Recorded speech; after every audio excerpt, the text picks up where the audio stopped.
Bismillah ar-Rahman ar-Rahim. طيب. Anything from the brothers or the sisters here? I have a question, but go ahead. You know, the question, go ahead. Sheikh Qasim, hold on. Salam wa rahmatullahi wa barakatuh. The hadith that our mother Aisha radiallahu anha reported about the two black things, talking about the dates and the water. I've heard narrations that the water wasn't clear like the day's water, like filtered and stuff like that. So it was darker. Understood. I wanted to get clarity from that. With regards to the two black foods, the dates and water. Obviously, the dates being black, clear interpretation, as we explained. But was the water dark? I'm unfamiliar with that narration. Perhaps it's from my ignorance. Maybe I can look more into it, my lack of studying. But I've never heard that. I've always heard that hadith being explained as min bab al-taghlib. The Arabs calling something based off of one thing. Like they say, al-Umarani, the two Umars. And they're talking about Abu Bakr and Umar. Abu Bakr's name isn't at the least, right? So one can say that the water wasn't black or dark at the least, but the dates being black dominated the clarity of the water. That's what I've heard and read. Is there a narration that the water? Maybe, I don't deny or reject. I don't know, but I've never come across that. Wallahu ta'ala alam. Fadl Sheikh. In Surah Ma'un, which is a Meccan surah, right? For sure. Okay. Juz Amma, the scholars of Islam have taught us, is entirely Meccan, with exceptions to how many surahs? Don't say nothing, Sheikh. Don't say nothing. How many surahs in Juz Amma were sent down after Hijrah? A Meccan surah is a surah sent down before Hijrah, even if it was sent down in Ta'if, outside of Mecca. Right? So all the surahs in Juz Amma are Meccan. Amma yatasa'alun, wa naziyati gharqa, abasa wa tawalla, all the way to An-Nas, with exceptions to what surahs? Ayra. Bismillah. Public Enemy, Sheikh. You rocking that hoodie, that, all right. That's a standard right there of strength. Jabbar? You can't be weak rocking that, Sheikh. No, we still got the crosshairs on you. La, no mercy tonight. La, mercy was last class. Tonight is justice. We want blood. All right, who got next? Huh? La, who got next? Yellow. Sheikh. I know one.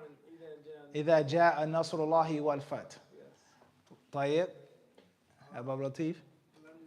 لم يكن الذين كفروا من أهل الكتاب. طيب, what else? There's one more that some say was revealed after the Hijrah. Anybody? In the back. Allah? Anybody online? طيب, maybe that could be you guys' homework tonight. What some scholars, some say is Medini as well. All right. طيب. تفضل Sheikh. My question was, Surah Al-Ma'un, for sure, Makki. it says, فَوَيْلٌ لِلْمُصَلِّينَ. Mm-hmm. And, those who are praying, right? Mm-hmm. And part of, and it goes on, and some of the descriptions of that are descriptions of Munafiqeen, which comes in Medina. So, Understood. what's the Clear. law is clearly making واضح. سؤالك واضح. people Mecca. محل إشكال. Understood. With regards to some Medinine or Medinite concepts Yes. being mentioned in the Meccan period. Yes. There are other verses and surahs like this in the Quran as well, such as chapter 6, Al-An'am, the cattle. You read that surah, Allah at length talks about what? And talks about who? Allah speaks on Ahlul Kitab. He talks about the Jews and others in that surah. Talks about foods in that surah. Even though those legislations or the high contact with the Jews wasn't until Medina. So this is one of the reasons why some scholars differ on certain surahs being from the Meccan or the Medinan period. Understood? And there are other surahs as well in different parts of the Quran, Juz Tabarak, different juz of the Quran with regards to jihad, fighting before they left Mecca, so on and so forth. So at the end of the day, one of the best answers is that Allah subhanahu wa ta'ala spoke about the practice for the companions to be prepared. And Allah Azza wa Jalla spoke about the practice which may not have been that big yet, but obviously Allah knew that they would encounter people of that practice. So one may say for preparation and for preparing the road to come, that they're going to encounter munafiqun, and they're going to encounter Ahlul Kitab, and they're going to encounter these people, and they're going to encounter those people. Understand? And of course there are other answers as well. Obviously we know that the companions prayed in Mecca. Many people think and say incorrectly that they didn't pray in Mecca. That's wrong. They made salah. But the prayer wasn't mandatory Dhuhr, Asr, Maghrib, Isha, and Fajr like it is now until a certain period of time in Mecca, the Isra and the Mi'raj. Okay? And the same applies to wudu. And many other rules that existed, but it wasn't sent down yet. So the people praying lazily, not praying on time, all right? Many of these things are mentioned in these surahs, which are clearly from the Meccan period, right? And of course, they'll be even more useful when they encountered the munafiqun. All right, that's in brief. Right? It can be more detail with regards to those problematic or supposed problematic verses. It's in Mecca, but Allah is talking about boom, boom, boom, like this, right? Wallahu ta'ala a'lam. Tayyib. If there's nothing else from the brothers or the sisters here, we'll see what we have online. Question is coming from initials MA from Hyderabad, India, a 9-to-5 job holder. Out of 24 hours, how many minutes should he make dua to Allah? Make dua to Allah as much as you can. Rather, when you make dua or when you worship Allah, that in itself is dua. Dua is of two types. There is the verbal dua, Ya Allah. Allah forgive me. Allah protect me. Allah have mercy on me. Allah have mercy on my father. You make dua verbally. And then when you pray, that in itself is dua. Making hajj in itself is what? Is dua. Seeking Allah's bounty, going out to work, to provide for your family, to do the right thing, to pay zakat, etc. You're asking Allah for His bounty as well. So in reality, a Muslim who's doing the right thing is always making dua 24/7. Inshallah ta'ala. You go to sleep with the intention of waking up to pray, to do the right thing, to go out to work and feed your family, etc. Whack at that. But if you're talking about actually engaging in dua, then you make as much as you possibly can with the condition that you do not infringe upon your responsibilities. So right now I have to be to work, but I'm making dua. My children need me, and I say, you guys have to wait because I'm making dua. My wife is saying, come husband, and I say, no, I'm making dua. What heck that? So you can't ignore your worldly responsibilities for extra acts of worship, as we had already explained. Wallahu alam. Next questions come from Philly, PA. Initials SAK. Did not know you were in tonight. However, I'm working late. MashaAllah. May Allah bless you, teacher. Barakallahu fikum. AA from Toronto, Ontario. Salam Sheikh. How should one approach photography at nikah and weddings? It's a day that everyone wants to remember, but obviously done in accordance with the rulings. Would getting a professional photographer be permissible? طيب. To simplify things, if you are of the teaching or of the opinion that it's lawful to take photographs, then you take the photographs. Whether you take them yourselves, a selfie or a phone, or whether you hire a professional photographer. If it's lawful, then it is lawful. It's like slaughtering an animal for the aqiqah. You can do it yourself, or you can have a professional butcher do it, because it's lawful. If taking pictures is haram, then there's no discussion, professional or not. If taking pictures is disliked, you shouldn't do it. You should only do it if it's a necessity, then for sure you should not hire a professional photographer, right? As far as within the guidelines of it being permissible, or the boundaries of it being permissible, then even with the permissibility of taking pictures, there are rules. And from those rules is that you cannot worship the photograph. And you cannot become obsessed and infatuated with the photograph. And you take 1,000 gazillion photos. And you have 1,000 and gazillion photos. Snap, snap, snap, snap, selfie, selfie, selfie, selfie, selfie. 24/7. You go to the supermarket, you go to the gas station, you're minding your business, you're at the line in Walmart or supermarket, somebody just like that. They can't stop taking pictures. They can't stop taking selfies. They can't stop. They're addicted. That's clearly a what? A problem. Or another scenario is people taking pictures and they become lazy and sloppy with who has access to those pictures. So right now, let's just be honest, let's be frank.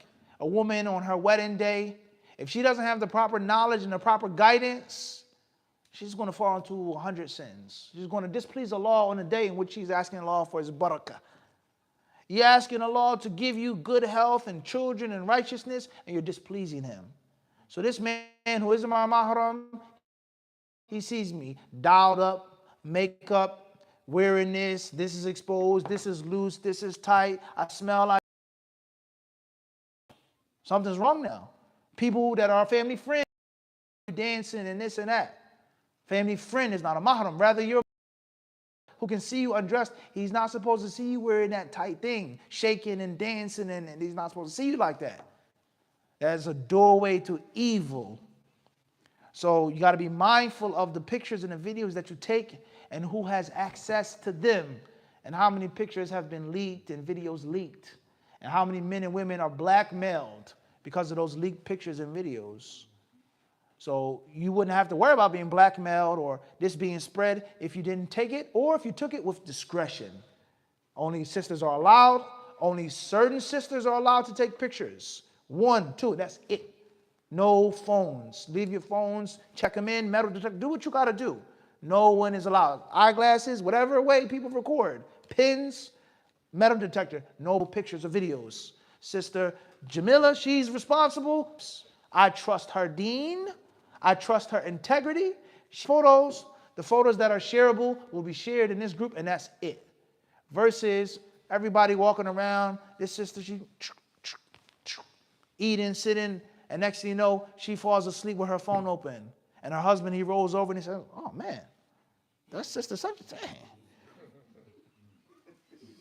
I made a mistake marrying you. I should have married a younger sister. This is reality. Or your husband has access to your phone, vice versa. Scrolling through. Whoa, that's crazy. Problem. So the sins that come from the pictures and the videos, let alone ayn. And how many people are not saying, La quwwata illa billah. MashaAllah, tabarakallah alayk. They say, dang, that's major, that's lit, that's this, that's that. And the next thing you know, ayn. You get sick out of nowhere. This happens out of nowhere. You fall, you trip, you break your ankle out of nowhere. Or you and your husband, your hubby, or whatever the case may be, you guys start fighting and arguing out of what? Out of nowhere. Because you have been afflicted by ayn. I remember years ago, this is the last time I'm going to say on this issue is, I was in Medina, and I went to my local grocery store or deli or bodega, whatever you want to call it, right? So as I was buying some stuff at the counter, the guy who worked there, he's from India, I saw a newspaper, they sell the newspapers. And it happened to have a title. I said, let me look at this newspaper. And I started reading it. And it said that most women, young, beautiful, pretty women, on their marriages, they're all dialed up to the max. Most of these women, they suffer from ayn and hasad and sihr. And that those evil, malicious things affect them on their wedding days. So within the culture of taking pictures and videos, preserving the moment, there's etiquette. And there are guidelines. And don't allow no one to take your picture or your video unless they have some type of integrity. And even with integrity, shaitan is a plain enemy. So if it was a professional photographer, let that professional photographer be someone who has some type of deen, and some type of intellect, some type of prudence. You trust, you respect that person, and take all precautions and measures that you possibly can not to allow someone who doesn't need to see you, who cannot see you dressed up like that, dancing, eating, laughing, with makeup, with lipstick on. Right? That's my advice with regards to that. And it's a very, very problematic thing with regards to weddings. And Allah surely knows best. HK from Melbourne, Australia. Assalamu alaikum, Sheikh. What current trends are baffling you and why? It's an interesting question. There are many current trends that baffle me. From them, I can't wrap my head around the skinny jeans, underwear sticking out, tight hoodie, thug culture. Can you wrap your head around that? Dude claiming to be tough and this and that. He's a killer. He's a such and such, and he's dressed like, excuse my French, like a homo. How does that work? Like, back in the day, that could never work. You couldn't wear, clothes that's 2, 3, 4, 5 sizes lower. You looking like a woman. And you talking about you tough and you this and you that, and I'm putting in work and I'm such and such. How does that fly? Can you explain, Sheikh? I can't understand it. No one is saying that you got to wear loose, baggy clothes from the 90s, but you got skin-tight pants on. What action are you going to be involved in? What are you concealing and hiding? What are you pulling out? What are you doing? So the whole concept of men dressing like women, dressing like, homosexuals, and claiming to be this and claiming to be that, and how it has trickled among the Muslims. That's something which is very baffling. Another baffling trend, I would say personally, not to get on this sticky topic or this hairy topic, but the concept of people speaking about Muslim rulers. The good, the bad, the ugly, revolting, rebelling, blah, blah, blah, khawarij, etc., going back and forth, back and forth, back and forth. And you find that people who are the most vocal, that talk about this the most, are people that don't even live in those countries. What has happened in this country? Is the leader a kafir? Is he an apostate? Can you rebel or not? That will not change your life in Detroit, Michigan, or Philadelphia, or New York City, or the UK.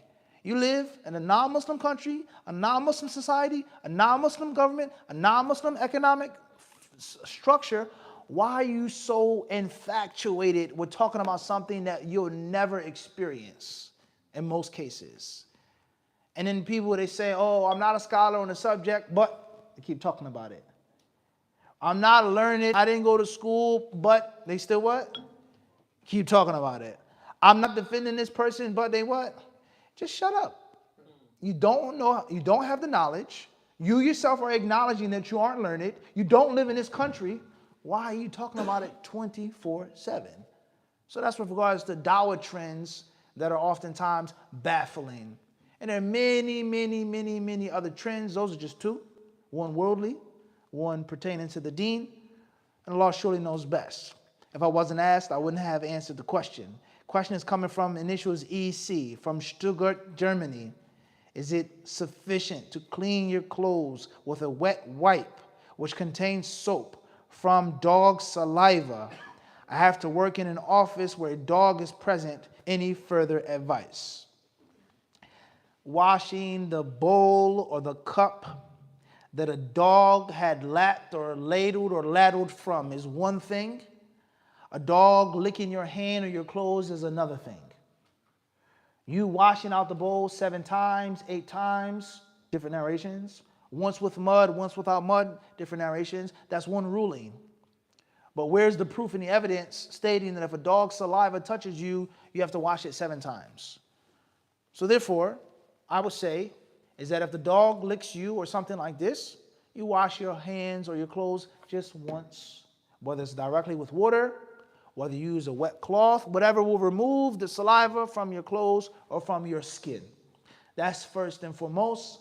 And there is a hadith that states, Umirna an naghsil al he says that we've been commanded, Umirna an naghsil al anjasa sab'an. We've been ordered to wash impurities 7 times. That hadith is inauthentic. It is not a sound hadith. And the Prophet ﷺ never said that. Umirna bi ghasl al-anjasi sab'an. We have been commanded to wash impurity 7 times. It's daif, worse than that. The hadith pertaining to the vessel of the dog is a different story. Sound. Regardless of 7 times, 8 times mud, that's sound. All right? So therefore, you don't have to wash it more than once. As far as any advice, that's also a baffling trend, is the love of dogs and how people force their love of dogs upon you. If the dog is wagging his tail or trying to lick you or wants to be played with and fetch, etc., you said, no, thank you. They look at you as if you're the weird person. Who said I like dogs? Who said I have to like your dog? Maybe your dog is ugly. Maybe I don't like your dog. Maybe I'm scared of dogs. Maybe I have a phobia of dogs. But they automatically assume that every time Dick and Harry has to what? Love dogs. Oh, come here, little boo. You scratch him under his neck. You play with him. He's so cute. He's so nice. It's not just people have dogs as pets. People worship those dogs. And if you don't worship the dog with them, then something's wrong with you. So you have to establish boundaries and borders. It's not that I don't like dogs. It's not that dogs are totally useless or absolutely haram in every aspect, but I don't want your dog on me. Is that a crime? I didn't walk outside my house this morning with preparation of being licked by a dog or sat on by a dog or etc. So you have to establish those boundaries. Look, you can keep Scruffy there or whatever fluffy name the dog is, and we'll all get along. If I brought my cat to work and my cat had white hair and jumped on your black garment, would you be okay with that? If my cat scratched you, would you be okay with that? If I brought my pet lizard or my pet tarantula or scorpion, would you be all right with the scorpion crawling on you? You wouldn't be all right. What's the difference? A pet is a what? It's a pet. And last thing I'll say with regards to the worship of dogs, I was watching a documentary about West African Christians and Ghana and other countries, not Muslims but Christians, and how they have a delicacy of eating dogs. Not all, but some, this is a fact, of roasting dogs. So obviously, we know this stirred up a lot of commotion. And it was a Western American journalist who went out there to where they were skinning the dogs and roasting the dogs and cooking the dogs. You people are disgusting. You're evil. This is animal cruelty. You look what you're doing to these dogs. You're eating these dogs. This is inhumane. This is barbaric, blah, blah, blah, blah, blah. You have to stop this immediately. And he basically told the lady to shut up. Said, you eat pork, right? You eat cows, right? You eat lamb and sheep, right? You eat fish, right? You eat this meat, you eat that meat, don't you? She says, yes, I do. I'm not a vegetarian or a vegan. He says, so what makes the dog more holy than the cow or the sheep or the this or the that? What animal has more sanctity than the other? It's because the dog in your culture is a pet and is to be anointed and held at a high status. But in our culture, a dog is like a cow. It's meat. So the people, they'll turn a blind eye to the cow and the chicken, but the dog being eaten is a crime. So there lies no doubt the non-Muslims have an aqidah pertaining to dogs. It's deeper than just, a pet. It's much more than that. It's an unnatural amount of love that they have for that animal. And from that is the dog being in contact with you. And Allah surely knows best. The next question has come from Washington, D.C., and this was A.N. Assalamu alaikum, Mufti. What is the rulings on weak hadiths One sheikh stated, even though they are weak, they were still written, Barakallahu fikum. Wa fikum barakallah. In brief, hadiths are of different levels of authenticity. There are some that are agreed upon to be sound, no question. And there are some that are sound according to some and not so sound according to others. And then there are hadiths that are agreed upon to be weak or agreed upon to be fabricated and made up. And there are some hadiths which are in the middle. One of the most important principles with regards to a weak hadith is its content, is what is the hadith saying. So there's a hadith that has some weakness, and that requires you as a layman or student of knowledge to know the basics of hadith science. What makes a hadith sound? If you have no clue, then you shouldn't be talking about this or discussing this. But if you've learned the basics, why do some scholars say sahih and others say da'if? Sit down and look at the content of the hadith. If the hadith has a rejected meaning, if the hadith is teaching us something or establishing something that's not found in no other text, it's not the same as a hadith that's weak, but its text is supported by authentic text. And it doesn't have a bad meaning. It's not shedding a bad light on Islam. That's very important. Also, very weak versus slightly weak. Also, a hadith pertaining to virtuous actions versus aqidah, and versus halal and haram. A hadith that's famous and popular, mentioned by scholars generation after generation after generation, versus a hadith which is isolated. So these are principles of navigating through the differences of hadiths which some say are authentic and some say are weak. The more you study hadith science, the more you learn about the science, the easier it is for you to navigate. If you don't want to study, you don't feel like studying, you have to be a blind follower. And if you're a blind follower, you are susceptible to confusion and disorientation. One scholar says sound, next scholar, you have no clue if you're blindly following. So you have to emancipate yourself from that yoke around your neck. And that's what taqleed is. Taqleed is putting a rope or a bell around an animal's neck and pulling it and steering it in any direction that you want to. That's what the word taqleed literally means. To show you that it's a negative concept of being pulled and steered by a man. I'm in a good mood today, so I'll tell you to follow me in something good. But you catch me in a bad mood, I may say do something bad. If you offer me some worldly dunya, I may, you're at the mercy of a person that you're blindly following. So if you want to get out of that yoke and do away with that, you got to learn. And if you're unwilling to learn, don't complain. He who is unwilling to light a candle can never curse the darkness. If you yourself aren't willing to light a candle, you can't complain about it being what? Dark. Until you're willing to make a change. So that's my advice with regards to that in brief. Wallahu ta'ala in UK from Leicester, UK, initials UK, from Leicester, UK. It says, what's the best way to understand kufr, duna kufr, in light of tashri' of man-made laws? طيب. Lesser kufr, lesser disbelief with regards to the sharia. وَمَنْ لَمْ يَحْكُمْ بِمَا أَنزَلَ اللَّهُ فَأُولَٰئِكَ هُمُ الْكَافِرُونَ.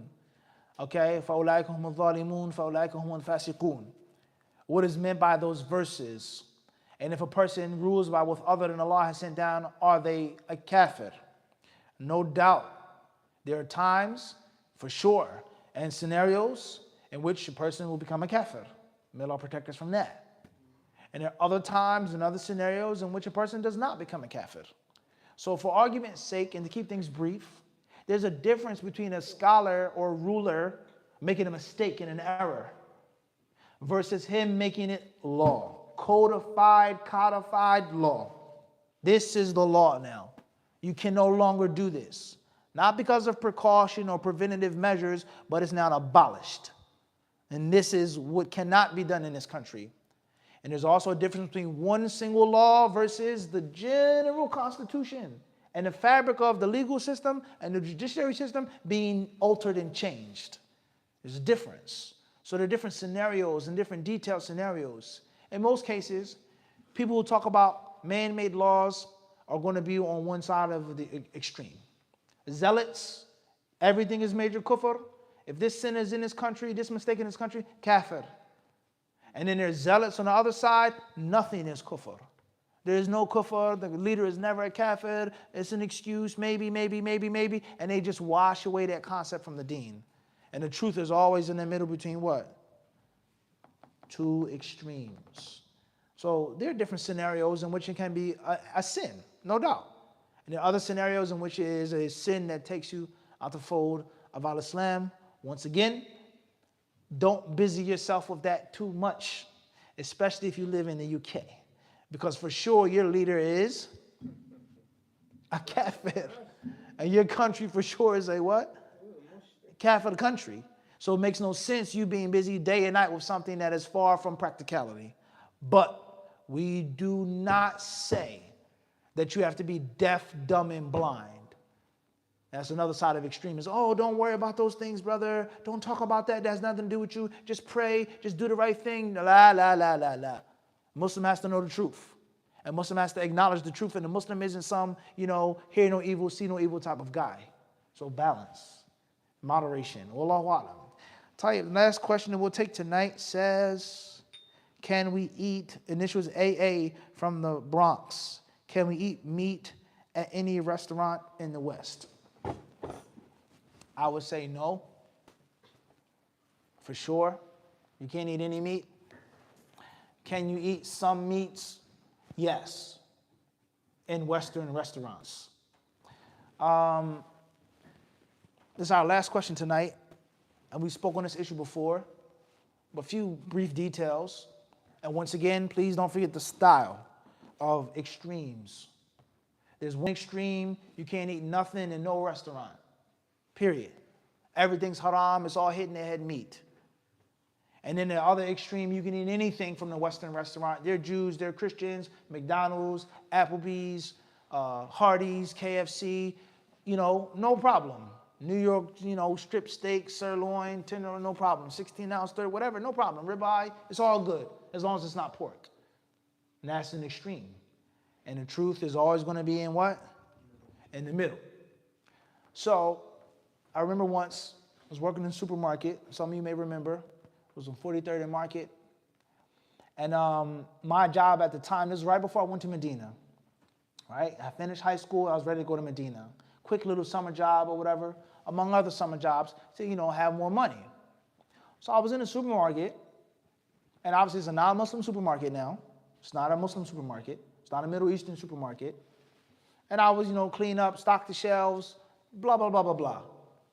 So one day, my boss or my supervisor, he said, Muhammad, we need you to do this and do this straight from the trucks. The trucks brought in, supplies. I said, no problem. And all the stuff was cold. So it's freezing cold. I'm wearing a hoodie in the summertime now. So it's ice cream, it's this, it's that, yogurt, milk, blah, blah, blah, blah, blah, blah, blah, blah, blah. And then there are other things in the market that are like, frozen. And from that was a big, huge pallet of meat. I was studying at the time. I was getting sharpening up. Some brothers may remember. I was getting ready to go to Medina, speaking, reading, right? And when you see Arabic, it immediately catches your eye. And when you hear Arabic being spoken, it immediately catches your ear, immediately. So I said, wait a second, did I just see something? Hold on, that can't be true. So I cut the plastic with the box cutter, and there was a whole stack of frozen boxes, and it was lamb shoulder. And on one side it was English, blah, blah, blah, blah, blah, blah. And the other side of the box, everything was in Arabic. And obviously much of it I could read and understand. There were some things I couldn't read and I couldn't understand. And on the box, hand slaughtered from this country, approved by this council, blah, blah, blah, blah, blah, blah, blah, blah, blah. So I'm like, what the heck? This is a non-Muslim supermarket. Why do they have all this halal meat? Nor was there a halal meat section in the supermarket. So it only leads one conclusion. And that one conclusion is, oftentimes, meat in different supermarkets and in different restaurants is what? No doubt. But it's not advertised or publicized as such. That is a fact. Non-Muslims have different halal suppliers. Sometimes they themselves don't know about. Sometimes they themselves don't even know.